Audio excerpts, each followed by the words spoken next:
Welcome back to my video series on why neurodivergence diagnosis rates are rising. In part 1, we looked at how we've historically missed most of the people with neurodivergence. That's not an understatement, we probably missed most, and there's so much catching up to do.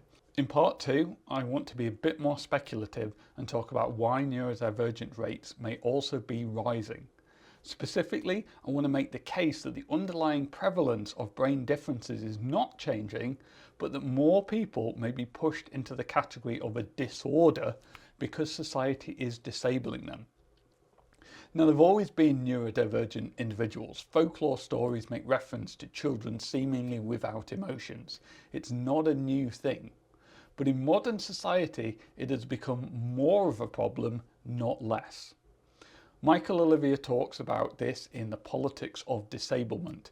Disability as a category only meaningfully appeared when we moved to industrialisation.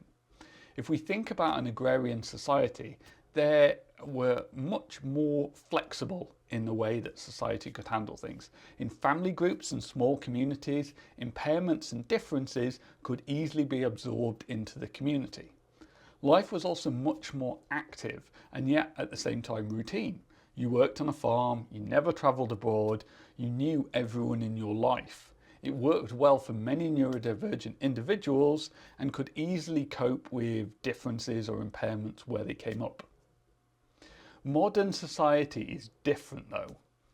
It's much more constraining. Most jobs in advanced economies require sitting in school for the first 20 years of your life, then sitting in an office while you talk to people on video chat. This isn't just a problem for brains. If we think about body shapes, when all clothes were handmade, you could be any size. It didn't really matter because your clothes would be made to fit you. But once we moved to industrialisation and mass production, clothing began to come in standard sizes, and if you didn't have the correct body shape size, suddenly buying clothes became a lot harder because nobody makes anything in your size. Well, the same thing is happening with neurodivergent people. As we standardise the type of brain we need in our society, more and more people fall outside of this box. It's not that people are changing or becoming more autistic or more ADHD, it's that what society will tolerate as normal is increasingly shrinking, pushing more and more people into the neurodivergent category. If you want to deep dive into the philosophy of this, I recommend reading One Dimensional Man by Herbert Marcuse, but only if you like philosophy books, because honestly, it's hard reading. We know that historically we've massively underdiagnosed neurodivergence, but in this video I've also put forward the case that modern society is creating more disabled people.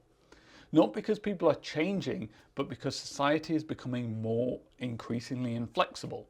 The rates of difference in brains remain the same, but at the same time society disables more people. What do you think? Let me know in the comments, and join me for part 3 where I'll take on the idea that we might be overdiagnosing neurodivergence.